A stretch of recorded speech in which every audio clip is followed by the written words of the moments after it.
Hello aspirants, कैसे हैं आप सब। आशा करता हूं कि सभी स्वस्थ होंगे। एस्पिरेंट्स, आज मैं आपके लिए एसएससी जीडी का 10 जनवरी 2023 को होने वाला एग्ज़ाम जीके और जीएस रिलेटेड क्वेश्चंस लेकर आया हूं, जो कि मैंने जो ओरिजिनल पेपर में जो क्वेश्चंस आए थे सेम टू सेम कॉपी किए हुए हैं। मैंने ऑप्शन तक भी चेंज नहीं किए हैं।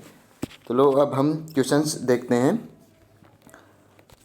पहला क्वेश्चन है, भारतीय संविधान में अस्पृश्यता का उन्मूलन प्रावधान का उल्लेख खालिस्तान में किया गया है। भाई जो अस्पृश्यता का अंत है वो कौन से अनुच्छेद में किया गया है?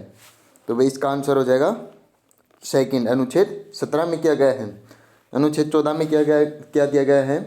अनुच्छेद 14 में कानून के समक्ष समानता दी गई है। भाई अनुच्छेद 14 और 17 किस में आते हैं? समानता के अधिकार में आते हैं। समानता के अधिकार में कौन कहाँ से कहाँ तक अनुच्छेद आते हैं? 14 से 18 तक अनुच्छेद आते हैं। और अनुच्छेद 19 में क्या दिया गया है? अनुच्छेद 19 में भाई बहुत ज़्यादा छः पार्ट हैं अनुच्छेद 19 में, लेकिन अगर ओवरऑल बोला जाए तो इसमें आएगा भाई अनुच्छेद 19 में भाषण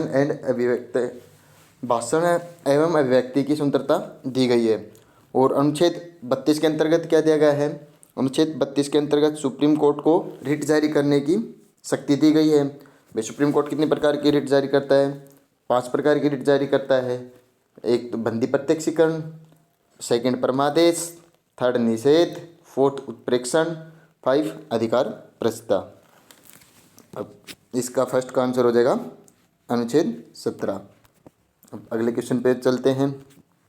जब मैग्नीशियम ऑक्सीजन की उपस्थिति में जलता है तब ज्वाला का रंग कैसा होता है? तो मैग्नीशियम को कैसे लिखा जाता है? Mg, और ऑक्सीजन को O के रूप में लिखा जाता है। और मैग्नीशियम का परमाणु संख्या कितनी है? 12 है। और ऑक्सीजन की परमाणु संख्या कितनी है? 8 है। तो ऑक्सीजन और परमाणु को ऑक्सीजन को भाई मैग्नीशियम को ऑक्सीजन की उपस्थिति में जलाया जाता है तो कौन सा रंग निकलता है? सफ़ेद रंग निकलता है। थर्ड आंसर हो जाएगा। अब अगला क्वेश्चन है, निम्नलिखित में से किस गुप्त शासक को उसकी सैन्य उपलब्धियों के कारण भारतीय नेपोलियन कहा जाता था? तो भाई भारतीय नेपोलियन किसे कहा जाता था? समुद्र गुप्त को कहा जाता था। फोर्थ आंसर हो जाएगा। भाई अब गुप्त शासन के बारे में आते हैं। गुप्त शासन की स्थापना किसने की थी? श्रीगुप्त ने की थी। और गुप्त साम्राज्य का उदय भाई कहाँ पर हुआ था? कौशाम्बी में हुआ था। और श्रीगुप्त ने शासनकाल कितने तक रहा था? 240 ईस्वी से 280 ईस्वी तक। अब आगे चलते हैं। चंद्रगुप्त प्रथम। चंद्रगुप्त प्रथम है ये भाई इंडिया का गुप्त साम्राज्य का मान सम्राट रहा था चंद्रगुप्त प्रथम। इसने भाई 319 और 320 ईस्वी में गुप्त संवत भी चलाया था। चंद्रगुप्त प्रथम ने चलाया था। इसका शासनकाल 320 ईस्वी से शुरू हुआ था। अब आते हैं चंद्रगुप्त द्वितीय पर। चंद्रगुप्त द्वितीय इसने विक्रमादित्य की उपाधि भी धारण की थी भाई चंद्रगुप्त द्वितीय ने। और इसका शासनकाल 380 ईस्वी से लेकर 415 ईस्वी तक चला था। और वही क्वेश्चन के आधार पर आंसर समुद्रगुप्त फोर्थ आंसर हो गया था। अब अगला क्वेश्चन पर चलते हैं। ई कृष्ण अय्यर किस प्रकार के नृत्य से संबंधित है? भाई फोर्थ का आंसर हो जाएगा भरतनाट्यम, तमिलनाडु, जो कि भाई तमिलनाडु का शास्त्रीय नृत्य है। कथक कहाँ का शास्त्रीय नृत्य है? यह उत्तरी भारत का शास्त्रीय नृत्य है। और ओडिसी कहाँ का शास्त्रीय नृत्य है? यह ओडिशा का शास्त्रीय नृत्य है। और कुचिपुड़ी यह आंध्र प्रदेश का शास्त्रीय नृत्य है। और क्वेश्चन के हिसाब से आंसर फोर्थ हो जाएगा भरतनाट्यम। अब अगले क्वेश्चन पे चलते हैं। भारत में प्रत्येक खालिस्तान में एक बार जनसंख्या जनगणना की जाती है। ये भारत में जनगणना कब कितने वर्षों में की जाती है? 10 वर्षों में एक बार की जाती है। तो थर्ड आंसर हो जाएगा। और भाई जनगणना से रिलेटेड और क्वेश्चन भी आ सकते हैं, जैसे कि पहली जनगणना कब की गई थी? 1872 में की गई थी लॉर्ड मेयो के शासनकाल में। और लेकिन प्रथम 10 के जनगणना आ जाए तो वह की गई थी 1881 ईस्वी में लॉर्ड रिपन के शासनकाल में की गई थी। और जो 2011 की जनगणना थी, यह कौन सी जनगणना थी? 15वीं जनगणना थी। लेकिन अगर स्वतंत्रता के बाद पूछी जाए तो कौन सी जनगणना थी? स्वतंत्रता के बाद 7वीं जनगणना थी। और भाई 2011 की जनगणना के अनुसार जनसंख्या घनत्व कितना था? 382 व्यक्ति प्रति वर्ग किलोमीटर है। और लिंगानुपात कितना था 2011 की जनगणना के अनुसार? 943। स्त्रियाँ मतलब भाई 1000 पुरुष पर 943 महिलाएं थी। और जो जनगणना थी इसमें भारत की जनसंख्या विश्व की जनसंख्या कितना प्रतिशत थी? तो भाई 17.5% थी। अब अगले क्वेश्चन पे चलते हैं। निम्नलिखित में से कौन से देश लुसोफोनिया खेलों का हिस्सा नहीं है? तो भाई इसका आंसर हो जाएगा सेकंड, जर्मनी। जर्मनी लुसोफोनिया खेलों का हिस्सा नहीं है। अब अगला क्वेश्चन है, भारत में रेडियो प्रसारण 1923 में खालिस्तान द्वारा शुरू किया गया था। भाई भारत में जो रेडियो प्रसारण है 1923 में किसके द्वारा शुरू किया गया था? ये किया गया था भाई फर्स्ट बॉम्बे के रेडियो क्लब के द्वारा। अब अगले क्वेश्चन पे चलते हैं। भारत के संविधान का कौन सा अनुच्छेद चुनावों के अधीक्षण, निर्देशन और नियंत्रण के बारे में बात करता है? भाई जो चुनाव से रिलेटेड कोई भी हो, निर्देश देना हो, नियंत्रण करना हो, तो कौन से अनुच्छेद में दिया गया है? ये अनुच्छेद 324 में दिया गया है। क्योंकि अनुच्छेद 324 में भारत में निर्वाचन आयोग का स्थापना की गई है, उसके बारे में दिया गया है। निर्वाचन आयोग की स्थापना कब की गई थी? 25 जनवरी 1950 में की गई थी।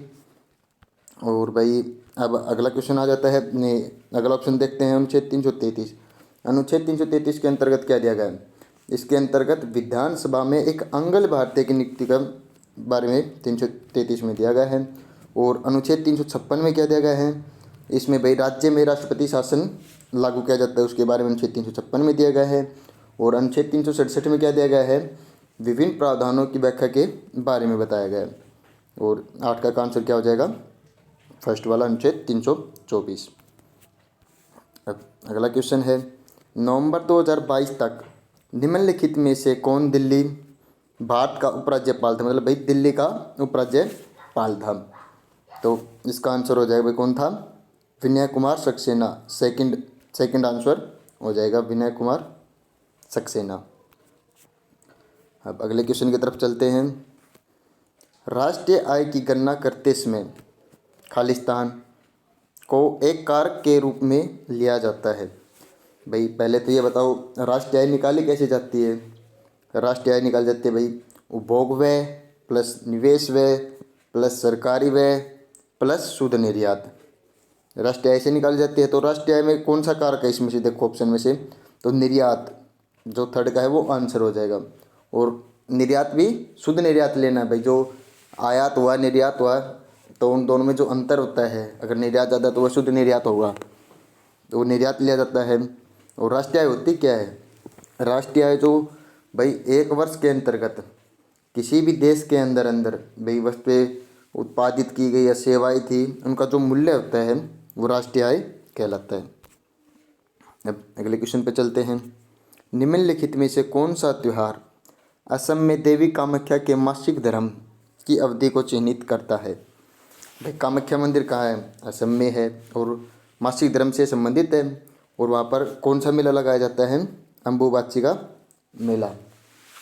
और अब भाई इसमें और ऑप्शन जैसे कि मोत्सु उत्सव है, ये कहाँ बनाया जाता है? यह नागालैंड से संबंधित है, नागा जनजाति द्वारा किया जाता है। और चापचरकूट यह त्यौहार महोत्सव है, यह मिजोरम में बनाया जाता है। और वांगला गोरो जनजाति द्वारा बनाया जाता है। गोरो जनजाति कहाँ मिलती है? मेघालय में। तो वांगला गोरो जनजाति द्वारा मेघालय और असम दोनों में बनाया जाता है। अब अगले क्वेश्चन पे चलते हैं। खालिस्तान उद्योग में ट्रांजिस्टर सेट से लेकर टेलीविज़न तक उत्पादों को एक विस्तृत श्रृंखला शामिल करती है। तो इसका हो जाएगा इलेक्ट्रॉनिक्स। इलेक्ट्रॉनिक्स में आते हैं सब।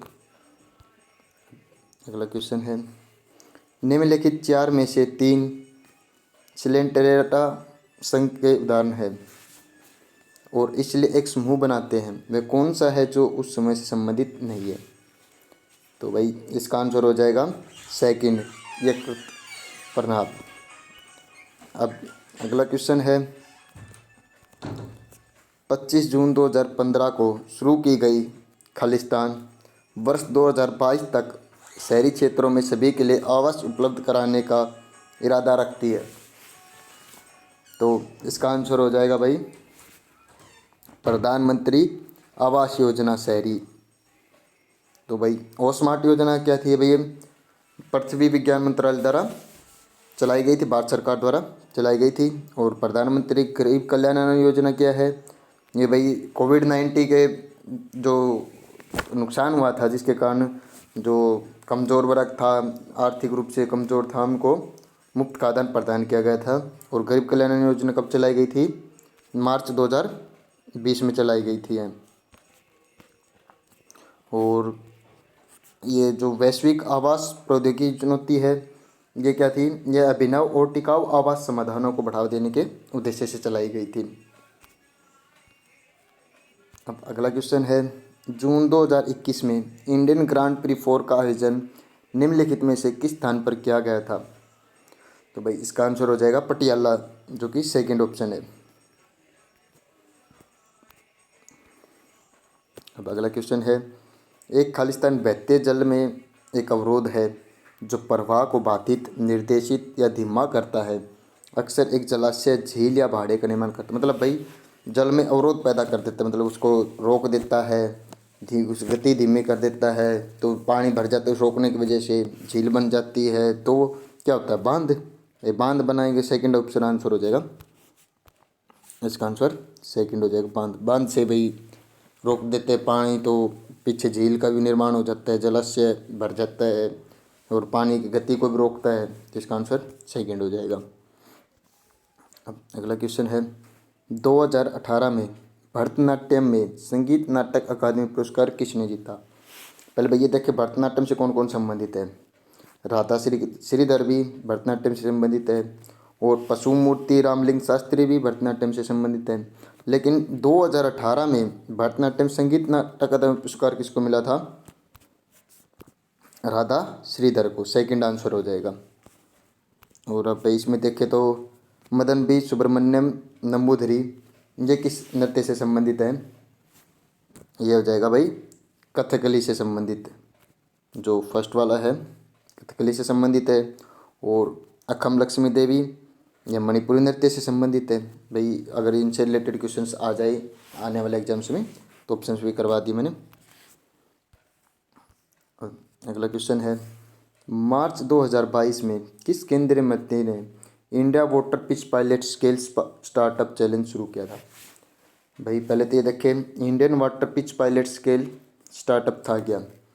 भाई ये भाई नवाचार और डिजाइन के माध्यम से भाई जो पानी है या उपयोग जो हो चुका पानी, उसको जल क्षेत्रों में स्टार्टअप को विकास करना था। इससे भाई एक तो रोजगार पैदा होंगे और उस क्षेत्र में आर्थिक विकास बढ़ेगा, इसलिए किया गया था। तो केंद्रीय मंत्री किसने शुरू किया था? ये कराया था भाई हरदीप सिंह पुरी, फोर्थ आंसर हो जाएगा। अब अगले क्वेश्चन पर चलते हैं, स्वामी दयानंद सरस्वती ने खालिस्तान की स्थापना की। यह एक ऐसा संगठन था जिसने हिंदू धर्म में सुधार का प्रयास किया। तो भाई स्वामी दयानंद सरस्वती ने किसी स्थापना की थी? आर्य समाज की स्थापना की थी, फर्स्ट आंसर हो जाएगा। और स्वामी दयानंद सरस्वती का एक प्रसिद्ध नारा भी है, वेदों की ओर लौटो। अगला क्वेश्चन और आज का आखिरी क्वेश्चन है, आरबीआई के अनुसार भारत में सेवा क्षेत्र का 1980 के दशक में सकल घरेलू उत्पाद पर खालिस्तान का योगदान था।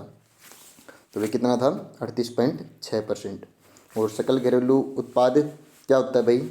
तो भाई एक निश्चित अवधि में देश के अंदर ही निर्मित या भाई देश के अंदर ही निर्मित सभी प्रकार की वस्तु और सेवाओं का मौद्रिक मूल्य होता है, जीडीपी कहलाता है। तो भाई आज 10 जनवरी को जो थर्ड शिफ्ट में पेपर आया था उसके सभी जीके के क्वेश्चंस करा दिए गए हैं। और बाकी एग्जाम्स के सेम टू सेम पेपर से आए हुए क्वेश्चंस आगे वाली वीडियो में कराता रहूँगा। और देखने के लिए हमारे चैनल के साथ स्टडी पॉइंट्स के साथ जुड़े रहिए। और बाकी अगर किसी को कोई डाउट हो या स्पेसिफिक टॉपिक पर कोई वीडियो बनानी हो तो आप कमेंट करके बता सकते हैं। बाकी वीडियो पसंद आए तो लाइक, कमेंट और शेयर कीजिए। Thank you.